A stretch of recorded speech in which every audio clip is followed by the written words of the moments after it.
madaxweynihii waddanka Ciraaq ee geeriyooday Saddam Hussein waa mid ka mid ah shakhsiyaadka ka dhashay Carabta kuwoodii ugu saameynta badnaa waxayna dad badan ku kala arag duwan yihiin shakhsiyadiisa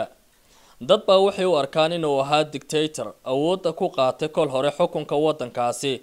kuna maamulaya gacan adag oo bira qiyaastii 30 sano Saddam Hussein ayaa waxay qaar ka mid ah dadyowga aaminsan yihiin inuu ahaa mid dhulweynaha jasiiradda Carabta ka bilaabay dagaal u dhaxeeya bulshada jinsi wadaagta ah ee Carabta iyadoo ay arrintaasi sababtay dhibaatooyin xooggan oo ka dhacay mandaqada jasiiradda Carabta halka dad kale ay u arkaan inuu yahay halyahay marsoomar ah kaasi oo si weyn u maareeyay shiicada waddanka Ciraaq ahaana geesi sunni ah oo dad badan gaarsiiyay horumar kuwaasi oo ku nool gudaha waddanka Ciraaq waxay sidoo kale in badan ay dadku aaminsan yihiin inuu ahaa geesi humaagiisa Carabtu ay ku diirsadeen kana hortaagnaa Iiraan iyo wadamo kale oo ku soo dhaadan lahaa wadamada Islaamka waxayna geesinimadiisa ku tilmaameen inay soo baxday xilli hogaamiyayaal badan oo Carbeed ay ahaayeen ashunku adim oo ay aad u baqayeen waxayna arrintaasi oo dhan oo noqonaysa laba sheeko oo isweydaarsan aragti ahaanna aad u kala fog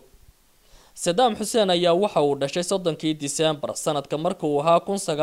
1937 isaga oo ku dhashay tuulo lagu magacaabo Al-Awja oo ku dhow magaalada Tikrit oo ku taala waqooyiga Baghdad ee waddanka Ciraaq waxa uu ka soo jeedaa qoys beeraley ah oo aad u danyar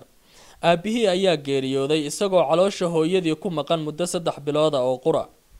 waxaana sidoo kale waqti yar kadib geeriyooday walaalkii isaga ka weyn kaasi oo u dhintay cudurka loo yaqaan kansarka Saddam Hussein ayaa waxa noloshiisa kafaalo qaaday adeerkii oo lagu magacaabo Khayrullah Talfaax kaasi oo dhaxda u xirtay sidii uu u korin lahaa hooyadii ayaa geerida aabihii kadib guursatay nin ay qaraabo ahaayeen Saddam oo lagu magacaabi jiray Ibrahim Hussein kaasi oo sidoo kale ahaa danyar isla markaana ilaaliye ka ahaa mid ka mid ah iskuulaadka Tikrit waxayna Saddam kadib ay u dhashay 3 caruur